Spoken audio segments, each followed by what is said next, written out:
Dear students, how are you? I hope you are all fine as you maintain the rules of COVID-19 so that you can prevent yourself from these disease. Now, today I am going to share with you or talking to you about our next topics on syllabus, and it is uh, gerund participle and infinitive. You have seen as serial nong your page syllabus, on your syllabus you can see page nong 6 and 7. There are your English second part syllabus. Here we have already complete. Make the underlined pronoun serial 1 a. Then comes make noun using suffix. এই সাফিক্সের এটা এখনো আমাদের মানে sheet করা হয়নি, যার জন্য suffix নাউনগুলি কোনগুলি আমি দু একদিনের মধ্যেই অন্যান্য টিচারদের সাথে কথা বলে এটা অবশ্যই তোমাদের সাফিক্স নাউন এবং অ্যাডজেক্টিভ সাফিক্স ব্যবহার করে নাউন এবং অ্যাডজেক্টিভ তৈরির যে শিটটা খুব শীঘ্রই সরবরাহ করব। Then comes sentence, underlined sentence or guess the sentence, identify sentence. You have complete this one too. In serial E, serial B and D, I will give you sheet, and then comes serial E, underline and name gerund participle and infinitive হবে। এখানে indefinite আসছে, শব্দটা ভুল আসছে, printing mistake. Infinitive এগুলি সবই হলো non finite verb. Non finite ভার্বগুলি হলো সেন্টেন্সে যে ভার্বগুলি সেন্টেন্সে বসে কিন্তু মূল ভার্ব হিসেবে বসে না। সেন্টেন্সের অর্থ সম্পূর্ণ করার সময় অনেক সময় কিছু ভার্ব আনতে হয় যেগুলো মূল ভার্ব হিসেবে বসে না, নন ফাইনাইট হিসেবে বসে সেন্টেন্সের অর্থ সম্পূর্ণ করতে কাজ করে। তো এই নন ফাইনাইট ভার্বগুলি আমি তোমাদেরকে দেখাচ্ছি।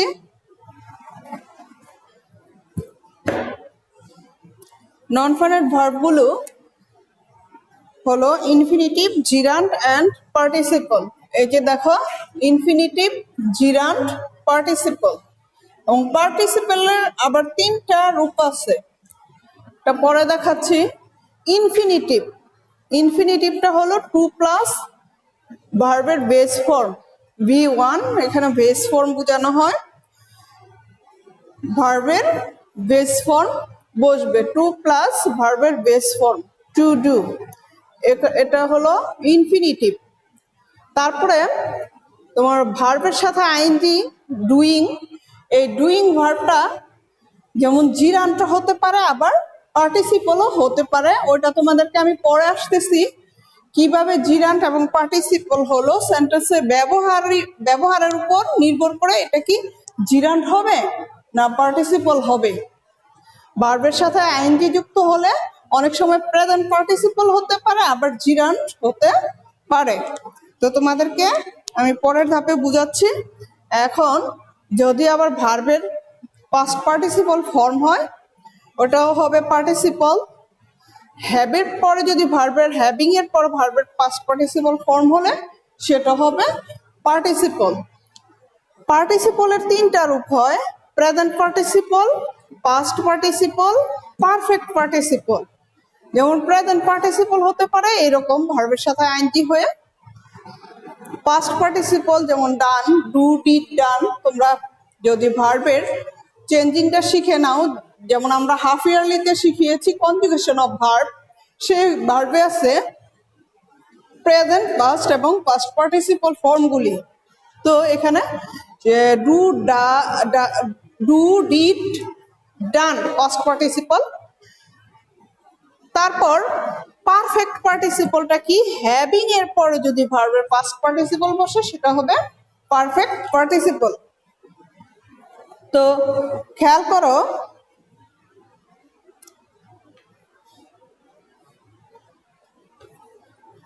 আজকে আমাদের ক্লাসটা হলো মূলত জিরান্ড, পার্টিসিপল অ্যান্ড ইনফিনিটিভ চেনার উপায় নিয়ে। তো ইনফিনিটিভটা টু এর পরে ভার্বের বেস ফর্ম। আবার খেয়াল করো, ইনফিনিটিভ হলো টু এর পর ভার্বের বেস ফর্ম। তো টু এর পরে ভার্বের বেস ফর্ম দিয়ে সেন্টেন্সগুলো আমাদের হলো ইনফিনিটিভ। তারপর জিরান্ডে যখন আসবো ভার্বের সাথে আইএনজি হবে, পার্টিসিপলেও ভার্বের সাথে আইএনজি।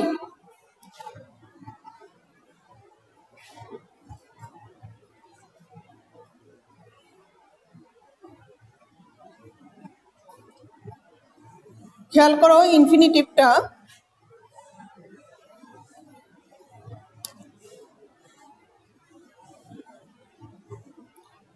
টু প্লাস ভার্বের base form.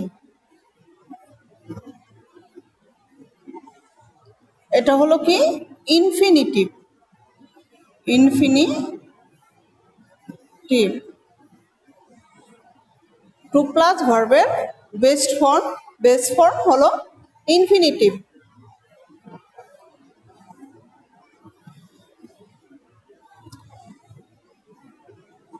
I am going to market to buy a pen. খেয়াল করো, I am going to market, আমি মার্কেটে যাচ্ছি, to buy a pen, এই টু বাই হলো ইনফিনিটিভ। টু বাই হলো কি ইনফিনিটিভ। টু বাই হলো ইনফিনিটিভ, কিনতে। টু বাই অর্থ কেনা, ক্রয় করা, টু বাই কিনতে বা ক্রয় করতে। তো এই টু প্লাস ভার্বের বেস ফর্ম হলো যে ইনফিনিটিভ। ইনফিনিটিভ টু দিয়ে থাকে, টু প্লাস ভার্ব থাকে, আবার অনেক সময় বেয়ার ইনফিনিটিভ থাকে। বেয়ার ইনফিনিটিভ যেমন উড, মাইট, কুড। মডাল ভার্বের পরে যে বেস ফর্ম বসে would, might, may might, can could.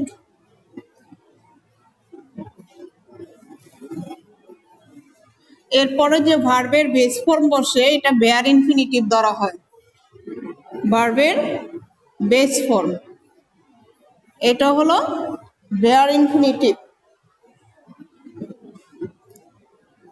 হি মাইট গো দেয়ার, সে সেখানে যেতে পারে। এই যে ভার্বের আগে মাইট থাকার কারণে এখানে আর টু গো প্রয়োজন হয় না, তাই এটা হবে কি bare infinitive. Bare infinitive to plus ভার্বের বেস ফর্ম থাকলে ইনফিনিটিভ, এবং মডাল ভার্বের পরে যে ভার্বের বেস ফর্ম ওইটাও আবার ইনফিনিটিভ হয়, বেয়ার ইনফিনিটিভ হয়। এবার আসি জিরান্ড এবং পার্টিসিপল।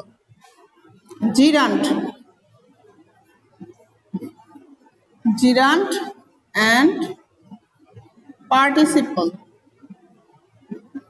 উপরের অংশে মুছে নেই, প্রয়োজন হয়। জিরান্ডটা কি খেয়াল করো,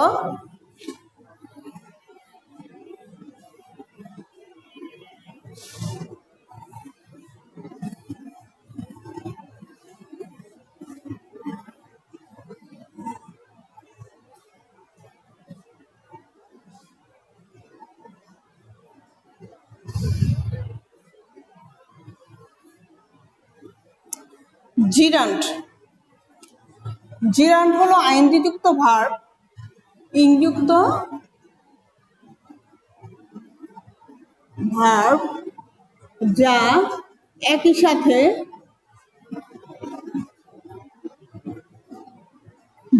সাথে নাউন এবং ভার্ব হিসেবে কাজ করে।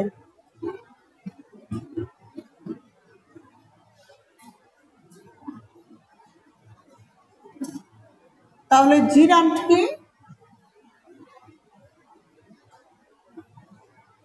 আইনযুক্ত ভার্ব যা একই সাথে নাউন এবং ভার্ব হিসেবে কাজ করে। যা কি করে? নাউন হিসেবে এবং ভার্ব হিসেবে কাজ করে। নাউন প্লাস ভার্ব হিসেবে কাজ করে।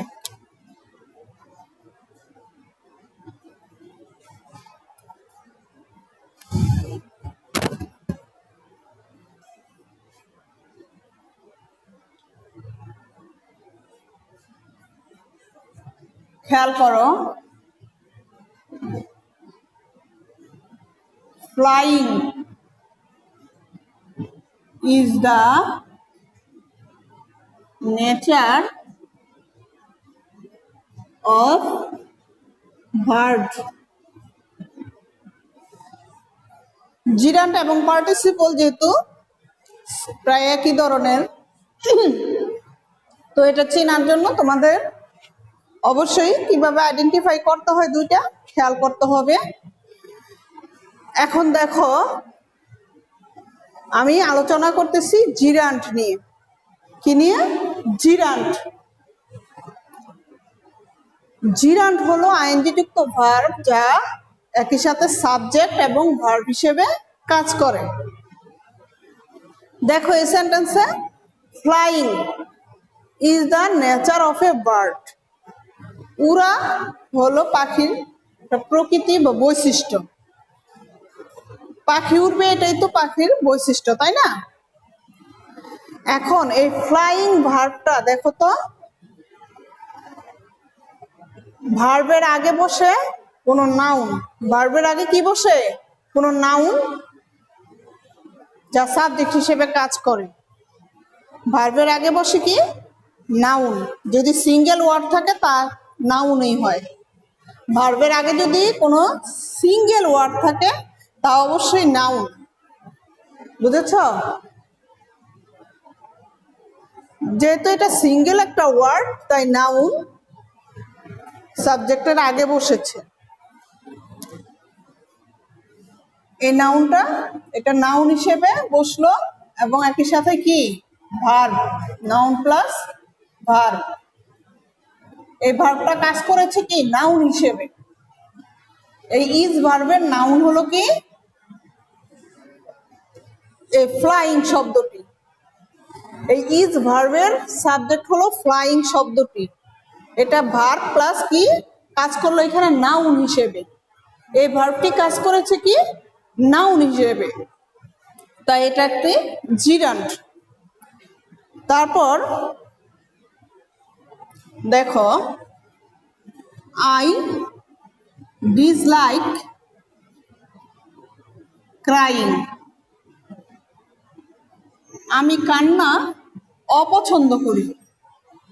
এই যে ক্রাইং শব্দটা দেখো তো, এই ডিসলাইক ভার্বের অবজেক্ট হিসেবে বসলো। কি হিসেবে বসছে? এখানে সাবজেক্ট হিসেবে বসলো আইনযুক্ত ভার্বটা, আর এখানে অবজেক্ট হিসেবে নাউনের কাজ করেছে। অবজেক্ট হিসেবে কি করেছে? নাউনের কাজ করেছে। এবং প্রশ্ন করলে, যদি আমি প্রশ্ন করি তখন কি হবে? পাখির বৈশিষ্ট্য কি? উড়া। পাখির বৈশিষ্ট্য কি? উড়া। আমি কি অপছন্দ করি? কি? কান্না। যখন জিরান্ট হয় তখন প্রশ্ন করলে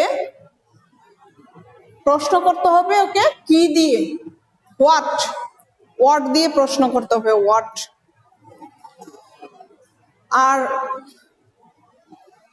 তা কাজ করবে এক সাবজেক্ট হিসেবে অথবা অবজেক্ট হিসেবে। জিরানটা বসবে হয়তো সাবজেক্ট হিসেবে অথবা অবজেক্ট হিসেবে, সাবজেক্ট অথবা অবজেক্ট হিসেবে বসবে, হয় ভার্বের আগে বসবে অথবা ভার্বের পরে বসবে জিরান্ট। এবং জিরান্টকে যদি আমি জিরান্টটা জানতে চাই প্রশ্ন করলে তা হবে কি দিয়ে। কি? পাখির প্রকৃতি বা বৈশিষ্ট্য কি? ওরা, ফ্লাইং।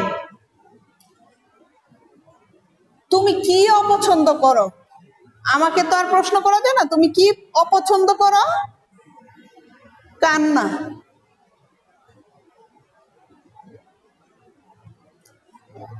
তো এই ভার্বটা এখানে নাউন হিসেবে কাজ করেছে, ঠিক এই ভার্বটাও এখানে নাউন হিসেবে কাজ করেছে। তাই এই দুইটা ভার্ব হলো জিরান্ট। তারপর আমরা যাই পার্টিসিপল। তারপরে কিসে যাব? পার্টিসিপলে।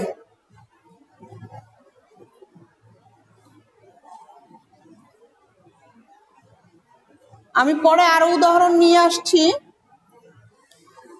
এখন আমি সাধারণভাবে বুঝিয়ে যাচ্ছি জিরান্ট, পার্টিসিপল এবং ইনফিনিটিভটা কি। নেক্সট ক্লাসে আশা করি তোমাদের উদাহরণ সহ কমপ্লিট হয়ে যাবে এবং ওই দিন তোমরা পরীক্ষাও দিতে পারবে, যেহেতু আমাদের ক্লাস আওয়ার খুব কম এবং তোমরাও ছোট, তাই একটু সময় নিয়ে বোঝাচ্ছি।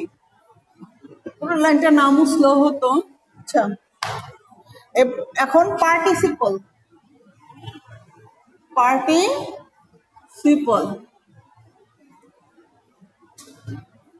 ইংযুক্ত ভার্ব যা অ্যাডজেক্টিভ প্লাস ভার্ব হিসেবে কাজ করে। অ্যাডজেক্টিভ প্লাস ভার্ব হিসেবে কাজ করবে।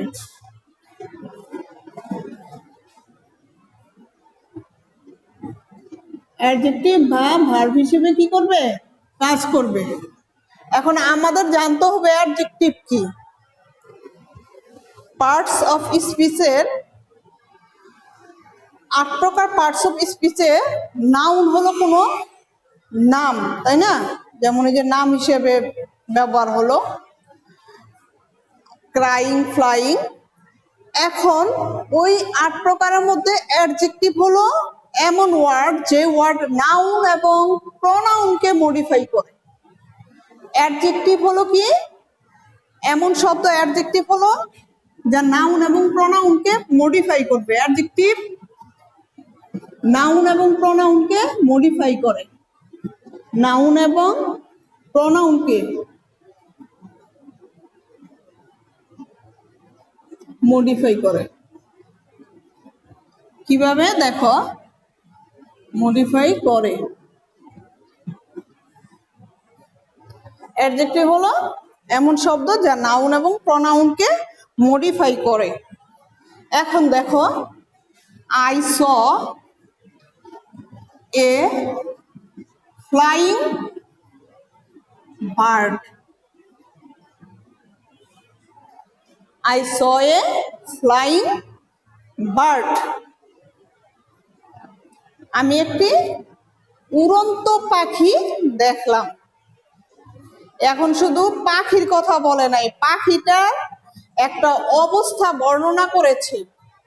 নাউন এবং প্রনাউনকে মডিফাই করে। এখন এই যে বার্ড, যে নাউন পাখি, এর একটা গতিশীল অবস্থা এখানে তুলে ধরেছে। পাখিটা কেমন?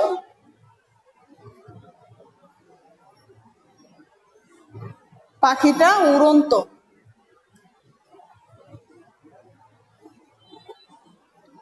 বুঝতে পারছো? পাখিটাকে বিশেষিত করলো। পাখিটা কেমন ছিল? উড়ন্ত পাখি। আমি একটি উড়ন্ত পাখি দেখলাম। এখন পাখিটার অবস্থাটা বর্ণনা করেছে এ ফ্লাইং শব্দটা। পাখিটা কেমন? উড়ন্ত। পাখিটা কেমন? উড়ন্ত। যেহেতু এ ফ্লাইং দিয়ে ভার্বকে মডিফাই করা হয়েছে। ফ্লাইং শব্দটা কি করেছে? বার্ড শব্দ নাউনটাকে মডিফাই করেছে, তাই এখানে ফ্লাইং হলো পার্টিসিপল। এটা একই সাথে অ্যাডজেক্টিভ প্লাস নাউন ভার্ব হিসেবে কাজ করেছে, অ্যাডজেক্টিভ প্লাস ভার্ব হিসেবে কাজ করেছে, যা এই বার্ড শব্দটিকে মডিফাই করেছে। বার্ড শব্দটাকে কি করেছে? মডিফাই করেছে। পাখিটা কি অবস্থায় ছিল, কেমন অবস্থায় ছিল তা বর্ণনা করেছে। আবার দেখো আরেকটা দেখো, the crying baby is coming to me. দেখো,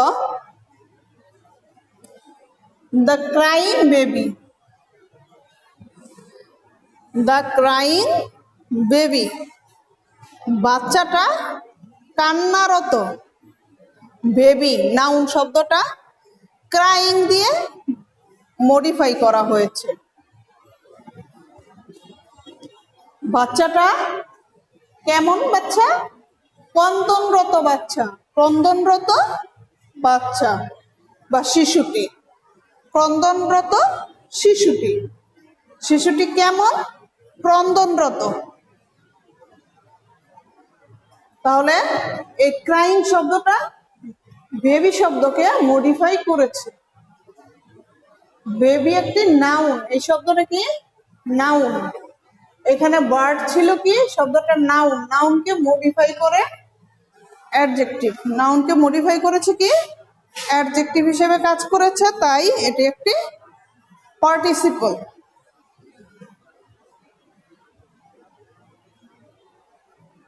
তারপর দেখো,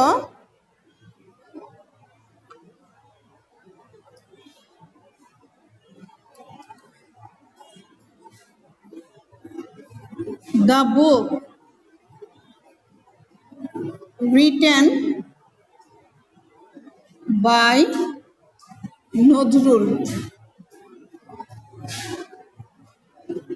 is excellent.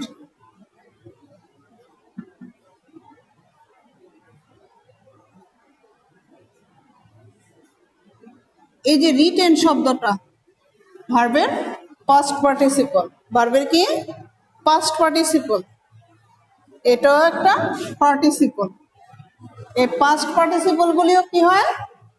Participle. The book written by Nazrul, নজরুলের লেখা বই, নজরুলের লেখা বই, বইটা নজরুলের লেখা। ইজ এক্সিলেন্ট, চমৎকার।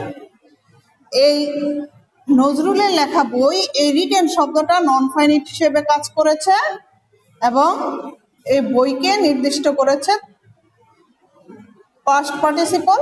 নজরুলের লেখা বইটি, বইটি কি আগেই লেখা হয়েছে, তাই নজরুলের লেখা বইকে রিটেন শব্দটা পাস্ট পার্টিসিপল। রিটেন শব্দটা কি? Past participle.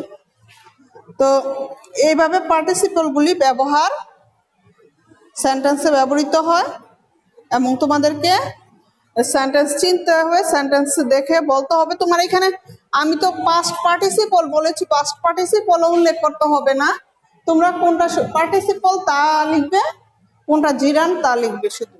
R infinitive to plus ভার্বের বেস ফর্মগুলি, আবার যখন মডেল ভার্বগুলি থাকে can, could, may, might, would, এগুলির পরে যে ভার্বের সাথে আইএনজি হয় ওগুলি হবে বেয়ার ইনফিনিটিভ। ঠিক আছে? তো আগামী ক্লাসে তোমাদের সাথে আমার কথা হবে ই নিয়ে, এর এক্সারসাইজ নিয়ে। ওই দিন আমরা অনেকগুলো এক্সারসাইজ তোমাদেরকে দেখাবো, ওই এক্সারসাইজ করলেই বাকিটা তোমরা বুঝতে পারবে। ঠিক আছে? আজ এই পর্যন্তই। ভালো থেকো। কোভিড-19 এই সিচুয়েশনে নিয়ম কানুন মেনে চলো, তাহলেই সুস্থ থাকতে পারবে। এ পর্যন্ত, আল্লাহ হাফিজ।